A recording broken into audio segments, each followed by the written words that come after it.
कहानी को पूरा समझने के लिए कहानी के पिछले सभी भागों को ज़रूर देखें। उसका लिंक मैं आपको डिस्क्रिप्शन बॉक्स में दे दूँगी और साथ में कमेंट बॉक्स में पिन भी कर दूँगी, तो आप वहाँ से भी जाकर देख सकते हैं।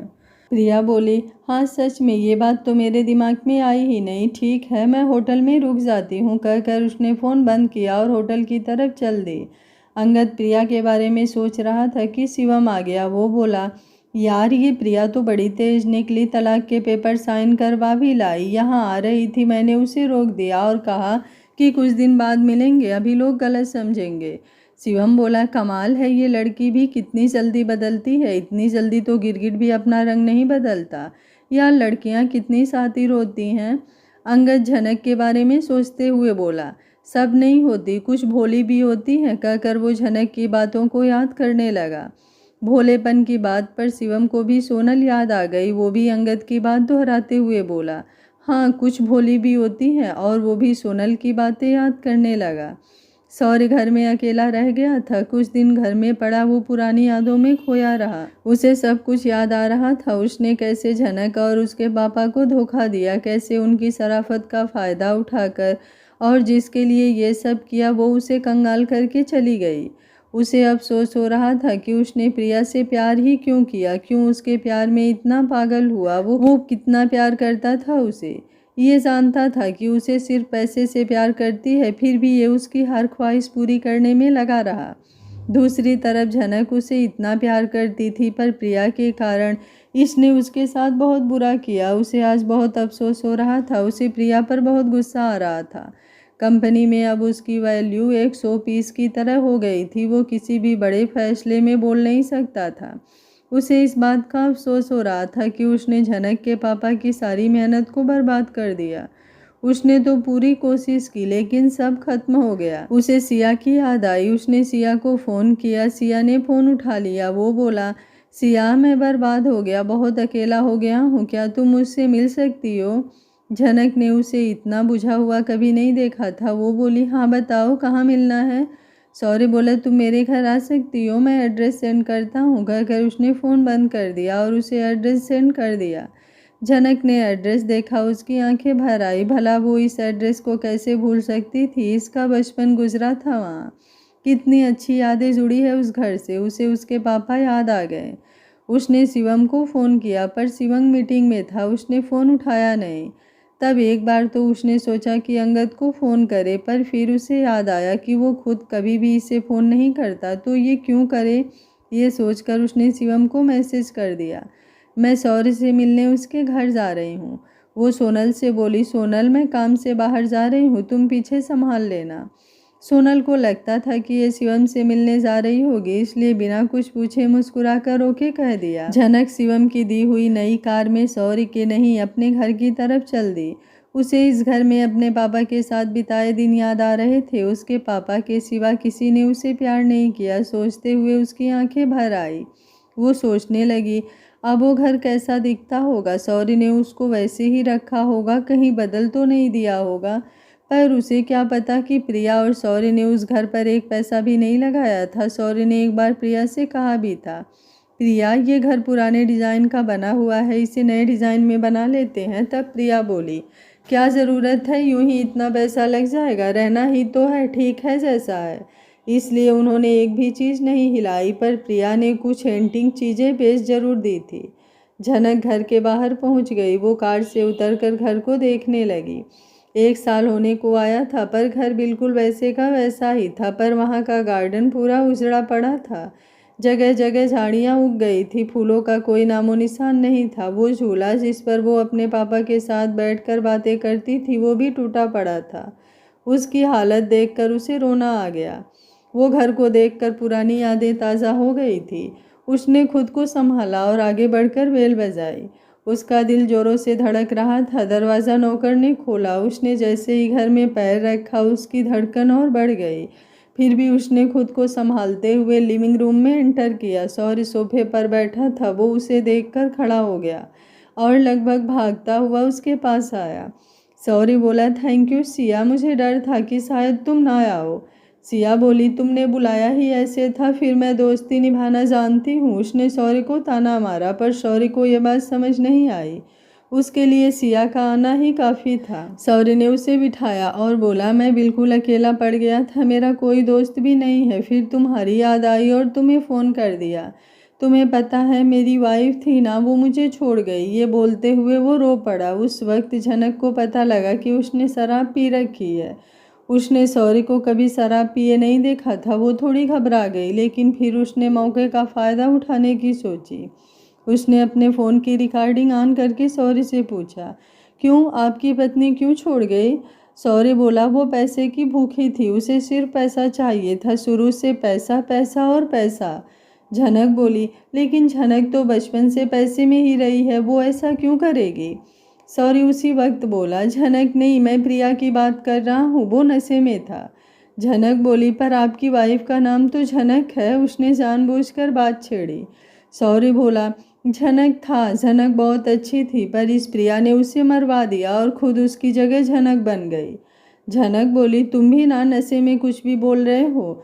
सौर्य बोला, मैं सच बोल रहा हूँ, मैंने ही इस प्रिया की प्लास्टिक सर्जरी करवाकर उसे झनक बनाया था। झनक बहुत अच्छी थी, पर ये बहुत बुरी। मैंने इसके लिए इतना सब किया और ये बुरे वक्त में ही मुझे छोड़ गई। वो रोते हुए बता रहा था। मीटिंग खत्म होने के बाद जब शिवम फ्री हुआ तो उसने फ़ोन देखा। उसने पहले झनक की मिस कॉल देखी। वो कॉल बैक करने ही वाला था कि उसने उसका मैसेज देखा। वो हैरान परेशान अंगद की तरफ भागा। शिवम बोला, वो झनक झनक सौर्य से मिलने उसके घर गई है। घबराहट के कारण उससे बोला भी नहीं जा रहा था। अंगद भी घबरा गया। क्या? लेकिन क्यों? एक बार बात तो करती। शिवम बोला, उसने कॉल किया था, पर मीटिंग के कारण फ़ोन साइलेंट किया हुआ था, इसलिए उसने मैसेज किया हुआ है। अंगद बोला, क्या हो सकता है? वो क्यों गई होगी, मैं जाकर देखता हूँ। वो उठ खड़ा हुआ और कुर्सी पर रखा अपने कोट को उठाने लगा। तब शिवम बोला, तुम वहाँ कैसे जा सकते हो? क्या कहोगे जाकर? वैसे भी झनक उसे अच्छे से जानती है, उसे खुद हैंडल करने दो। तुम्हें उसकी इतनी ही चिंता है तो मैं चला जाता हूँ, कह दूंगा कि तुमने ही बुलाया था। अंगद को उसकी बात ठीक लगी। वो बोला, ठीक है, जाओ, जल्दी जाओ और मुझे रिपोर्ट करना, कहकर उसने शिवम को भेज दिया। शिवम को भेज कर भी अंगद बेचैन रहा। उसने अपना कोट फटक कर दूर मारा और कमरे में इधर उधर टहलने लगा।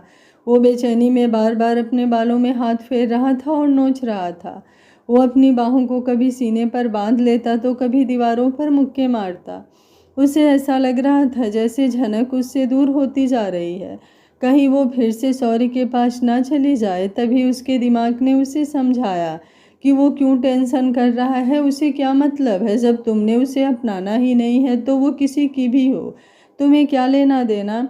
पर उसका दिल ये मानने को तैयार नहीं था कि झनक किसी और की हो। उसने अपने दिमाग को ये कहकर बहलाया कि उसको झनक के किसी के होने पर ऐतराज़ नहीं है, उसे तो उसके सौर्य के पास जाने से ऐतराज़ है। हाँ, उसे ऐसा इसलिए लग रहा है क्योंकि वो झनक को दोबारा सौर्य के साथ जुड़कर दुख झेलते नहीं देखना चाहता था। शिवम जल्द ही सौर्य के घर पहुंच गया। बेल बजने से सौर्य और झनक दोनों ही घबरा गए। उन दोनों को ही लगा शायद प्रिया आ गई, लेकिन दरवाज़ा खुलने पर शिवम को देखकर झनक तो खुश हो गई, पर सौर्य हैरान रह गया। वो बोला, वाह शिवम, तुम यहाँ। शिवम कुछ कहता उससे पहले ही झनक बोली, इसे मैंने बुलाया है। तुम कह रहे थे ना कि तुम्हारा कोई दोस्त नहीं है, इसलिए इन्हें बुलाया है।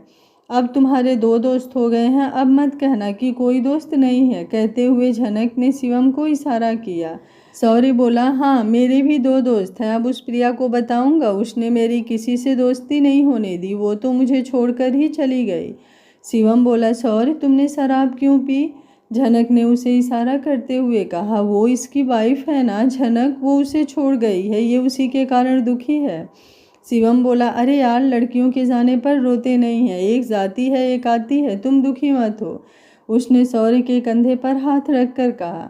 सौर्य बोला, मैं प्रिया के लिए दुखी नहीं हूँ, मैं तो झनक के लिए रो रहा हूँ। उसने मुझे दिल से प्यार किया और मेरी हर बात मानी, पर मैंने उसकी कद्र नहीं की। इस प्रिया के कहने पर उसे मरने को छोड़ दिया। ये कमीनी तो कहती थी कि उसे मार दो, पर मेरी हिम्मत नहीं हुई, मैं उसे सड़क पर छोड़ आया। पर मैंने किया तो पाप ही है। वो शराब के नशे में बोले जा रहा था। शिवम ने झनक की तरफ देखा। उसने मुस्कुराते हुए शिवम को अपना फ़ोन दिखाया जिसमें रिकॉर्डिंग हो रही थी। शिवम ने फ़ोन देखा तो उसकी आंखें हैरानी में बड़ी हो गई। उसने भी स्माइल पास की। फिर वो सौर्य के नौकर की हेल्प से उसे बेडरूम में छोड़ने गया। सौर्य बोले जा रहा था, अच्छा है वो मुझे छोड़ गई, मैंने झनक के साथ गलत किया, मेरे साथ ये होना ही था। सॉरी झनक, सॉरी झनक, वो उसे ऊपर ले जा रहे थे और वो ऐसे ही चिल्लाए जा रहा था। एक बार तो झनक का दिल भी डोल गया। उसे अपना किया गलत लग रहा था। ये बेचारा अपने किए पर पछता रहा है, तो ऐसे में मैं इसके साथ जो कर रही हूँ क्या वो ठीक कर रही हूँ? उसका दिल कर रहा था कि वो ये बदला बदला छोड़कर चैन की ज़िंदगी जिए, पर अगले ही पल उसे याद आया कि कैसे इसने इसे मरने के लिए सड़क पर छोड़ दिया था। उसकी बचने की कोई हालत नहीं थी। उस भगवान ने अंगद को भेजकर इसे बचा लिया, नहीं तो इसके बचने के कोई आसार नहीं थे। ये सोचकर उसने अपना किया ठीक लगने लगा। नहीं, मैं अपने ऐसे फैसले से भटक नहीं सकती। सौर्य ने, प्रिया ने मेरे साथ बहुत बुरा किया है, मैं उन्हें माफ़ नहीं कर सकती। ये लोग अब लाख माफ़ी मांग लें, मैं इन्हें माफ़ नहीं करूँगी। वो लिविंग रूम में बैठी यही सब सोच रही थी कि शिवम सौर्य को ऊपर छोड़कर आ गया। उसे ऐसे ख्यालों में खोए देख वो बोला, क्या हुआ, चलना नहीं है क्या? झनक बोली, हाँ चलो। वो वापस आ रहे थे तो उसकी नज़र दीवार पर लटक रही सौर्य और प्रिया की बड़ी सी फोटो पर पड़ी। वो रुक गई, फिर दर्द भरी हंसी हंसते हुए बोली, ये यहाँ पर मेरी और पापा की एक प्यारी सी फोटो हुआ करती थी। उसने शिवम को दीवार की तरफ इशारा करते हुए कहा। शिवम का भी दिल भर आया। वो बोला, कोई बात नहीं, हम दोबारा लगा देंगे। हर वो चीज़ जो तुम्हारी है तुम्हें मिल जाएगी। उसने उसके कंधे पर हाथ रखते हुए कहा। झनक को हौसला हुआ। दोनों अपनी कार से सिया ड्रीम्स आ गए। उन्हें एक साथ देखकर सोनल को यकीन हो गया कि दोनों में कुछ न कुछ जरूर है। वो बच्चों की तरह उनके पास आई और जैसे बच्चे बाहर से आए मम्मी पापा से ऐसे मिलते हैं मानो कब से बिछड़े हों, वो भी झनक से ऐसे ही मिली और शिवम से हंसते हुए पूछा, सर आज भी आप काम देखने आए हैं? शिवम बोला, नहीं, तुमसे मिलने आया हूँ और तुम्हारे हाथ की कॉफ़ी पीने आया हूँ। उसने भी हंसते हुए जवाब दिया। सोनल बोली, मैं अभी बना कर लाती हूँ मैडम, आप भी कॉफ़ी लेंगी? झनक का मूड ऑफ था। उसने बस सिर हिलाकर हाँ कह दिया और अपने कमरे में चली गई। शिवम भी उसके कमरे में आ गया। उसने अंगद को फ़ोन लगाया। अंगद बोला, अब फ़ोन कर रहे हो? मैं कब से वेट कर रहा हूँ। शिवम बोला, मैं क्या करता, मुझे टाइम ही अब मिला है। सब ठीक है, हम वापस सिया ड्रीम्स में आ गए हैं। झनक भी ठीक है, मैं फ़ोन पर कुछ नहीं बता सकता, आकर बताता हूँ। अंगद बोला, ओके, बस सब ठीक है तो चिंता कैसी, कहकर उसने फ़ोन रख दिया। शिवम बोला, वो अंगद का फ़ोन था, तुम्हारी फिक्र कर रहा था। अच्छा ये बताओ, मेरे आने से पहले क्या कह रहा था वो? शिवम ने देखा कि झनक ने उसे बात करते सुन लिया है, सो उसने बता दिया कि अंगद का फ़ोन था। झनक ने अंगद वाली बात को इग्नोर करते हुए कहा, वही जो बाद में कह रहा था। उसने खुद बता दिया कि उसने प्रिया की प्लास्टिक सर्जरी करवा कर उसे झनक बनाया। फिर वो मुझसे, मतलब झनक से, माफ़ी मांगता रहा। कोई और होता तो उस पर तरस खाकर उसे माफ़ कर देता। तुम जानते हो, एक पल को तो मेरे मन में भी उसके लिए दया आ गई थी, लेकिन दूसरे ही पल सब जैसे आई थी चली गई। मैं उन दोनों को कभी माफ़ नहीं कर सकती। मैं जानती हूँ माफ़ करने वाला बड़ा होता है, पर कुछ गलतियों को माफ़ नहीं किया जा सकता और उनकी गलती इसी कटघरी की है। शिवम उसकी बात और उसका दर्द समझता था। वो बोला, हाँ कमज़ोर मत पड़ना, हम तुम्हारे साथ हैं। ये रिकॉर्डिंग मुझे भेज दो, मैं अंगद को सुना दूंगा, फिर देखते हैं आगे क्या करना है। झनक ने वो रिकॉर्डिंग उसे सेंड कर दी। झनक बोली, जिंदगी भी अजीब है, ये कैसे कैसे रंग दिखाती है। जब सौर्य से पहली बार मिली थी तो कभी सोचा भी नहीं था कि वो ये सब करेगा। हाँ, उस सपने के बाद थोड़ा डाउट हो गया था, पर प्रिया ऐसी होगी मैं कभी सपने में भी सोच नहीं सकती थी। ये सब मेरे साथ ही क्यों हुआ, क्यों? वो बहुत उदास थी। उसे अंगद पर भी गुस्सा आ रहा था कि वो अगर उसका हो ही नहीं सकता तो ऐसा जताता क्यों है कि उसकी चिंता है। शिवम बोला, सबकी ज़िंदगी में मुश्किलें होती है, पर किसी की ज़िंदगी में कब और किसी की ज़िंदगी में ज़्यादा होती हैं। जानती हो, मेरी मम्मी कहती हैं कि भगवान ज़्यादा दुख उसी को देता है जो उसे सह सकता है। भगवान को पता है कि झनक सब सह लेगी, इसलिए तुम्हें ये दुख दिए। उसने उसे हौसला दिया। सोनल कॉफ़ी लेकर आ गई। उसने दोनों को कॉफ़ी दी, फिर शिवम से बोली, सर उस दिन जो आपने अकाउंट सिखाया था मैंने खुद से किया है, देखिए अब ठीक कर लेती हूँ। शिवम ने उससे कागज़ लिया और उसका हिसाब किताब देखा और बोला, वाह सोनल तुम तो बहुत जल्दी सीख गई, तुम्हें पहले से आता था है ना। उसने देखा कि इसने काफ़ी अच्छे ढंग से किया है तो वो बोला। सोनल अपने गले को चुटकी पकड़ते हुए बोली, नहीं सर गॉड प्रॉमिस मुझे पहले नहीं आता था, आपने सिखाया कुछ फ़ोन पर सीखा, सच में मैं झूठ क्यों बोलूँगी। शिवम बोला, अरे नहीं मैं तो मजाक कर रहा था, तुम तो सीरियस हो गई। मैं तो इसलिए कह रहा था क्योंकि लोगों को महीनों लग जाते हैं फिर भी समझ नहीं आता, और तुमने इतनी जल्दी सीख लिया। उसे उसका ऐसा करना और भी प्यारा लगा। फिर वो जाते हुए झनक से बोला, अच्छा मैं चलता हूँ, ज़्यादा मत सोचना और रेस्ट कर लेना। कहकर उसने सोनल को भी बाय की और वहाँ से चला गया। उसने वापस आकर अंगद को रिगार्डिंग सुनाई। अंगद बोला, इसने तो सब कुछ कितना आसान कर दिया, अब बस आखिरी चोट लगाने की ज़रूरत है, उसने तो खुद ही सब कबूल कर लिया। शिवम बोला, हाँ सब ठीक हो जाएगा, पर आज झनक बहुत डिस्टर्ब थी। सौर्य के बार बार माफ़ी मांगने से उसे उस पर तरस आ रहा था। अंगद बोला, पागल है वो, उस कमीने ने उसके साथ इतना कुछ किया और उसे उस पर तरस आ रहा है, सब भूल गई वो। उसे गुस्सा आया, वो उसी बात से डरता था। शिवम बोला, तुम पूरी बात तो सुन लिया करो। वो बता रही थी कि उसे एक बार उस पर तरस आया, पर अगले ही पल उसे सौर्य के किए हुए अत्याचार याद आ गए, तो वो उससे बदला लेने के फैसले पर और पक्की हो गई। अंगद बोला, ओ अब उसे सौर्य के पास जाने की ज़रूरत ही नहीं है, आप प्रिया से तलाक का सर्टिफिकेट लेना है, 1-2 दिन में ये मामला निपटारा होगा। उसे चिंता थी कि कहीं ज़्यादा दिन होने से झनक का इरादा ना बदल जाए। फिर वो अपने काम में लग गया। अंगद काम निपटा कर रोज की तरह सिया ड्रीम्स के बाहर आ गया। वो कार में बैठा शॉप के अंदर देख रहा था। उसे दूर से भी उसका बुझा हुआ चेहरा साफ दिख रहा था। उसे उदास देखकर वो भी उदास हो रहा था। उसका दिल कर रहा था कि वो उसे खुश करना चाहता था। वो चाहता था कि ये हमेशा खुश रहे, पर उसे क्या पता था कि सबसे ज़्यादा दुख वो ही उसे दे रहा था। वो कार में बैठा उसे ही निहार रहा था कि झनक ने उस तरफ देखा। एक बार तो अंगद घबराकर नीचे झुक गया, पर फिर उसे याद आया कि कार के शीशे काले हैं, तो वो निश्चिंत हो गया। झनक छुट्टी के बाद कार लेकर घर की तरफ चल दी। अंगद भी उसके पीछे चल दिया। सोनल ने ये कार को कई बार नोटिस किया था, वो अब ध्यान रख रही थी। उसने देखा कि आज भी वो कार झनक के पीछे गई है। सोनल ने सोचा कि उसका वो भी हो सकता है, कोई उन्हीं की तरह शॉप चलाता होगा, इसलिए उसने झनक को बताया नहीं था। आज उसे कुछ शक हुआ तो वो झनक को फ़ोन करने लगी। फिर उसने सोचा कि अगर ऐसा कुछ ना हुआ और वो घबरा गई तो उसने तय किया कि झनक से कुछ नहीं कहेगी। पर ऐसे अगर वो पीछा करने वाले ने कुछ कर दिया तो तब उसने सोचा कि वो शिवम को बता देगी। फिर वो जो भी करना चाहे करे। फिर वो खुद भी टैक्सी लेकर अपने घर चल दी। झनक कार पार करके अपने फ्लैट में आ गई। उसका मूड अब भी खराब था। उसे अपने पुराने दिन रह रह कर याद आ रहे थे। शिवम अपने काम में बिजी था कि सोनल का फ़ोन आया। हेलो सोनल, क्या बात है? उसे कभी भी सोनल ने इस वक्त फ़ोन नहीं किया था, इसलिए उसने चिंतित होकर पूछा। सोनल बोली, सर कुछ खास नहीं है, आप घबराइएगा नहीं। मैंने 2-4 दिन से नोट किया है कि एक कार हमारी शॉप के बाहर खड़ी रहती है, मतलब रोज़ एक दिन नहीं होती, बदली हुई होती है। पहले मुझे वहम लगा, फिर मैंने 2-3 दिन पूरी निगरानी की, तब मुझे पता चला कि जैसे ही सिया मैडम जाती हैं वो कार भी उनके पीछे चली जाती है। अब मुझे पता नहीं कि उसमें कोई लड़की होती है या लड़का। शिवम बोला, तुमने ध्यान से देखा है? सोनल बोली, हाँ मैंने पूरे ध्यान से देखा है। वो छुट्टी होने से पहले आ जाता है, फिर मैडम के निकलते ही उनके पीछे चला जाता है।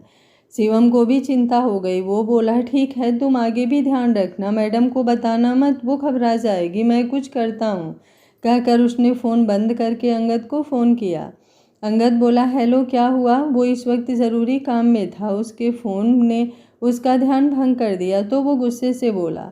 शिवम बोला, हेलो अंगद, गुस्सा क्यों होता है? वैसे तू कहाँ है? सोनल का फ़ोन आया था कि रोज़ कोई कार झनक की शॉप के बाहर खड़ी रहती है, फिर छुट्टी होते ही वो कार झनक के पीछे चली जाती है। मैं झनक के घर जा रहा हूँ, जाकर देखता हूँ। उसने सारी बात बता दी।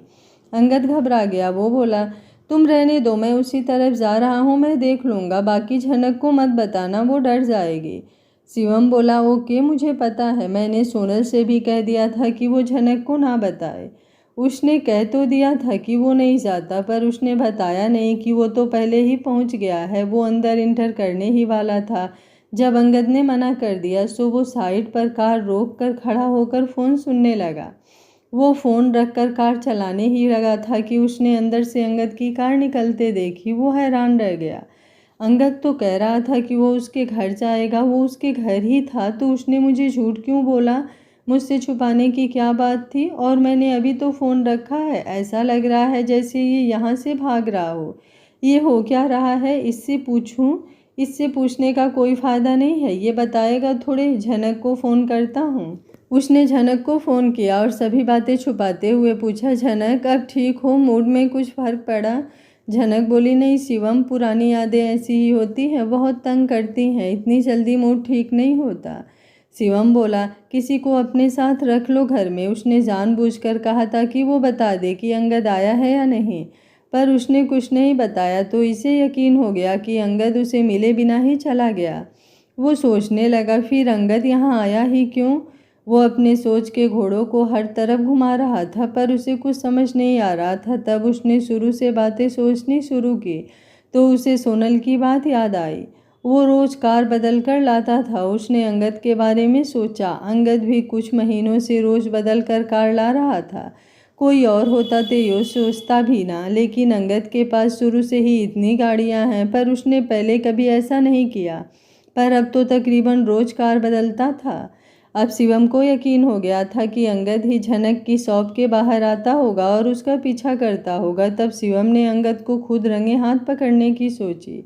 अंगद अपने घर पहुंचकर भी झनक के बारे में ही सोचता रहा। उसे समझ नहीं आ रहा था कि वो खुद को रोक क्यों नहीं पाता, क्यों वो हर रोज़ उसे देखने पहुंच जाता है। अगले दिन उसने तय किया कि वो नहीं जाएगा, पर जब वो गैराज में पहुंचा तो उसने नई कार ले ली, क्योंकि उसने सिया ड्रीम्स जो जाना था वो कंपनी आ गया। शिवम ने भी आज उस पर नज़र रखी हुई थी, सो उसने देख लिया कि ये आज नई कार लेकर आया है। छुट्टी के बाद उसने अंगद पर नज़र रखी। वो कार लेकर सिया ड्रीम्स आ खड़ा हुआ। आज उसने शॉप की तरफ कार की बैक की हुई थी ताकि कोई उसे देख ना सके, और वो मिरर में उसे देख रहा था। शिवम भी आ गया और उसने कार अंगद की कार के बराबर रोकी और कार से उतरकर उसके पास आया। अंगद झनक को देखने में बिजी था, उसे शिवम का पता ही नहीं चला। वो तो जब शिवम ने शीशे पर नॉक किया तब उसे पता चला। शिवम ने इशारे करते हुए उससे पूछा, तुम यहाँ कैसे? अंगद की चोरी पकड़ी गई थी, पर वो ग्रेट अंगद सिंह रायज़ादा था, अपनी बेइज्जती थोड़ी करवाता। वो बोला, मैं उस आदमी को पकड़ने आया हूँ जो झनक का पीछा करता है। अगर तुम कह देते कि तुम आओगे तो मैं ना आता, वो स्टाइल से अकड़ के साथ बोला।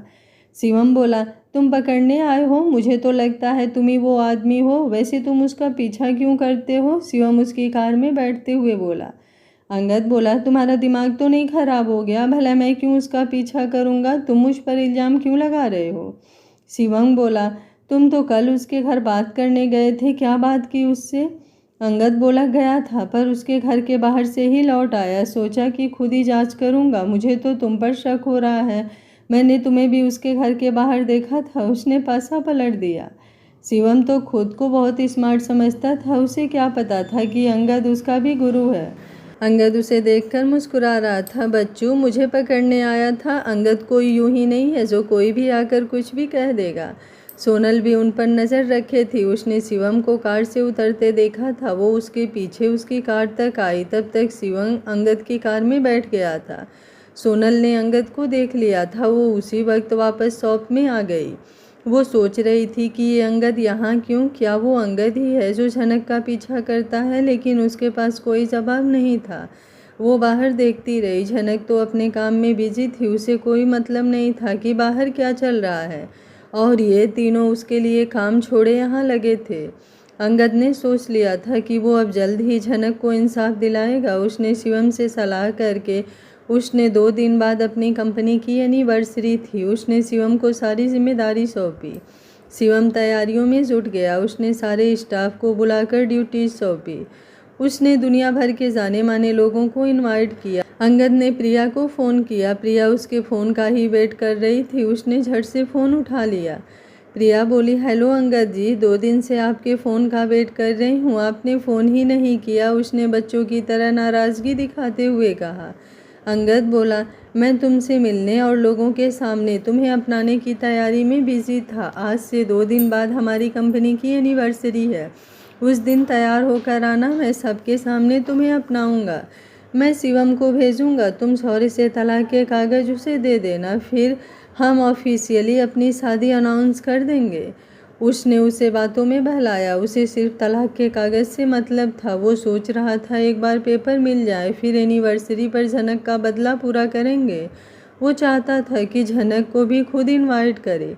वो झनक को फ़ोन मिलाने लगा था, पर अगले ही पल उसने शिवम को फ़ोन मिलाया और बोला, तुम झनक के पास जाना, परसों के लिए इनवाइट करना और उसे सारा प्लान समझा देना। परसों फाइनल सर। शिवम बोला, तुम चिंता मत करो, मैं सब कुछ हैंडल कर लूँगा। झनक को भी समझा आऊँगा और एनिवर्सरी की तैयारी भी कर लूँगा। तुम्हें पता है कि प्रोग्राम अरेंज मुझसे अच्छा कोई करा ही नहीं सकता था। वो तो तुमने बिजनेस में लगा लिया, नहीं तो मैं आज बहुत बड़ा प्रोग्राम प्लानर होता। शिवम ने सबको फ़ोन पर मैसेज सेंड कर दिए थे। झनक के पास वो खुद गया और उसे बताया, झनक, वैसे तो तुम्हें पता ही है कि 2 दिन बाद कंपनी की एनिवर्सरी है, तो अंगद ने कहा है कि हम उस दिन सौरी और प्रिया की गेम का दी एंड करना है। तुम सिया बनकर ही आना और बाद में अंगद के कहने पर झनक बनकर उन दोनों के होश उड़ जाएंगे। मैं तो उनके चेहरे देखने के लिए बेताब हूँ। झनक बोली, हाँ, मैं भी देखना चाहती हूँ कि प्रिया का क्या हाल होगा। वैसे शिवम, इतने लोगों के सामने ये करना ठीक होगा?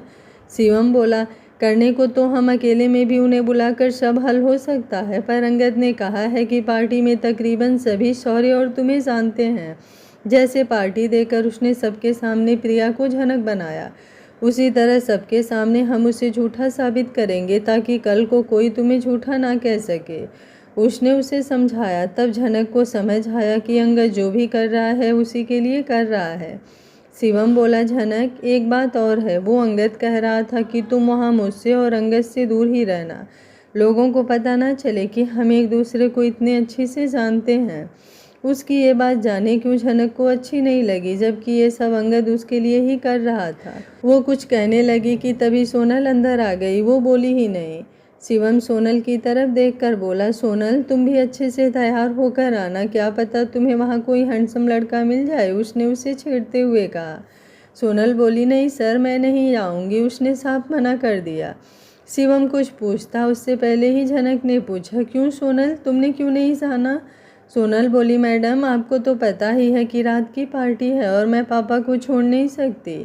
शिवम बोला, पार्टी तो शाम को शुरू होनी है, तुम आकर जल्दी चले जाना। वो दिल से चाहता था कि वो आए, पर उसने ऐसा जताया मानो फॉर्मेलिटी कर रहा हो। सोनल सोचते हुए बोली, ऐसा नहीं है कि मेरा मन नहीं है, मैं जब भी अपने पास्ट के बारे में सोचती हूँ मुझे मतलबी लोग याद आते हैं, और वहाँ उस पार्टी में वही सब लोग होंगे। वो मुझे मेरा पास्ट याद दिलाते हैं, इसलिए मैं उनमें से किसी को देखना और किसी को मिलना नहीं चाहती। उसकी बात सही थी, झनक ने भी उसे फोर्स नहीं किया। उसे अपने दिन याद आ गए। एक वक्त था जब वो भी ऐसे ही लोगों से दूर भागती थी। आखिर एनिवर्सरी का दिन भी आ गया। होटल को खूब अच्छे ढंग से सजाया गया था। शाम से पहले ही लोग आने शुरू हो गए थे। अंगद इंडिया का सबसे यंग और फेमस बिजनेसमैन था। हर कोई उससे वास्ता रखना चाहता था, इसलिए पार्टी में इंडिया भर से लोग आए थे। झनक भी सिया के रूम में आई थी। सोनल को छोड़कर उसका सारा स्टाफ आया था। सिया के रूम में ही उसे वहाँ बहुत लोग पहचानते थे। अंगद ने अपने तकरीबन हर जानकार को उसका रेफरेंस दिया था और वहाँ से कपड़ा लेने को कहा था। वो लोग आकर झनक को मिल रहे थे। मिलने वालों में ज़्यादातर हैंडसम लड़के थे। झनक भी एक अच्छे बिजनेसमैन की तरह सबसे हंस हंस कर मिल रही थी। अंगद उसे दूर से ही देख रहा था। उसने खुद इसे पार्टी में उससे दूर रहने को कहा था, पर अब उसे अपने ही फैसले पर गुस्सा आ रहा था। उसने देखा कि एक ऐसी ही किस्नी बिजनेसमैन का बेटा कब से उसके पास खड़ा बातें कर रहा है। उसने थोड़ी देर और देखा, फिर उससे रहा नहीं गया। वो उसकी तरफ बढ़ा, तभी शिवम उसके आगे आ गया। वो बोला, तुम कहाँ जा रहे हो? अंगद बोला, वो लड़का काफ़ी देर से झनक से बातें कर रहा है।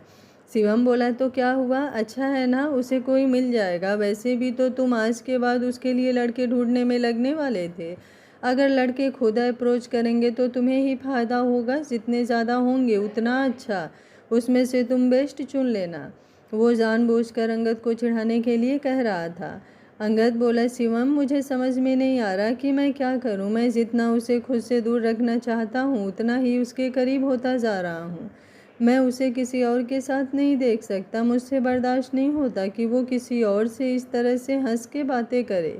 तुम्हें सच बताऊं, मैं ही झनक का पीछा किया करता था। मैं उसे देखे बिना नहीं रह सकता। उससे दूर जाने का सोचकर ही दिल घबराता है। जब असल में चली गई तो मैं कैसे जीऊँगा? अंगद ने दुखी होकर कहा। शिवम बोला, अगर तुझे उससे इतना ही प्यार है तो तू उसे अपना ले। यूं ही अंकल को दिए वचन की खातिर अपनी और झनक की ज़िंदगी ना खराब करो।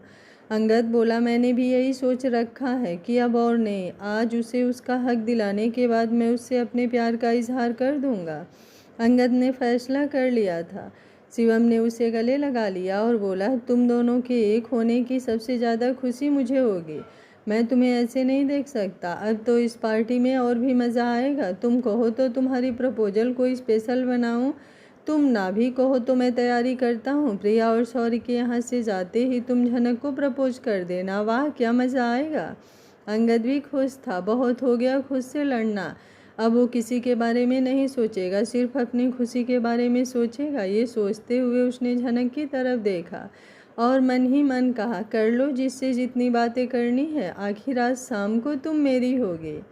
आज का पार्ट आप लोगों को कैसा लगा कमेंट बॉक्स में अपनी राय ज़रूर दीजिएगा। अगर कहानी अच्छी लग रही है तो वीडियो को लाइक शेयर एंड चैनल को सब्सक्राइब कर लीजिएगा। Thank you for watching. मिलते हैं कहानी के अगले भाग में।